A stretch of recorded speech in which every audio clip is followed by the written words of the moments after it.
ఏనుగులు తన సైన్యంతో. పురుషోత్తముడు. యుద్ధం మొదలైంది. పురుషోత్తముని బల్లాలు అలెగ్జాండర్ సైనికుల గుండెలను చీల్చుతూ వెళ్తున్నాయి. హోరాహోరీగా యుద్ధం సాగుతుంది. ప్రకృతి కూడా పురుషోత్తమునికి సహాయం చేసింది.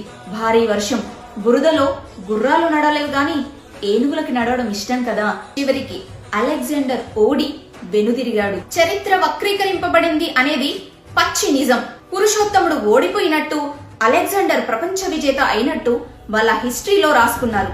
నిజంగా అది నిజమైతే ఒక రాజు ఇంకొక రాజు మీద దండయాత్రకు వెళ్ళినప్పుడు ఓడిన రాజు యొక్క సంపద, సైన్యం, రాజ్యం గెలిచిన వాళ్ళ పరమవ్వాలి. లేదంటే ఎలాగో మాట ఇచ్చాడు కాబట్టి ఆ అంబికైనా రాసిచ్చి ఉండాలి. కానీ దీంట్లో ఏదీ జరగలేదు. ఈ చిన్న లాజిక్ మర్చిపోయి అంబి లాంటి చరిత్రహీనులు, దేశద్రోహులు ఇంకా వాడు రాసుకున్న చరిత్రని పట్టుకుని వేలాడుతూ ఉన్నారు. మన దేశంలో చిత్తు చిత్తుగా ఓడిపోయిన అలెగ్జాండర్ 15 రోజులు గడవకుండానే ఎలా చనిపోయాడంటే మన దేశంలో వాడిన కత్తులు మామూలు కత్తులు కాదు. వాటికి విషపూరితమైన ఆకు యొక్క రసాన్ని పూసి దాన్ని శత్రువులని చంపడానికి వాడేవాళ్ళు.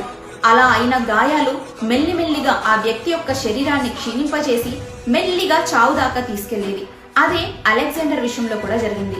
అసలు మన దేశంలో ఓడిపోయిన అలెగ్జాండర్ ప్రపంచ విజేత ఎలా అయ్యాడు? ఏదైనా షాప్ లోకి వెళ్ళి అలెగ్జాండర్ గురించిన బుక్స్ అడగండి, కుప్పలు కుప్పలుగా దొరుకుతాయి. అదే పురుషోత్తముని గురించి ఒక్క బుక్ అడిగి చూడండి, ఒక్కటి కూడా దొరకదు. చరిత్ర దాయబడింది.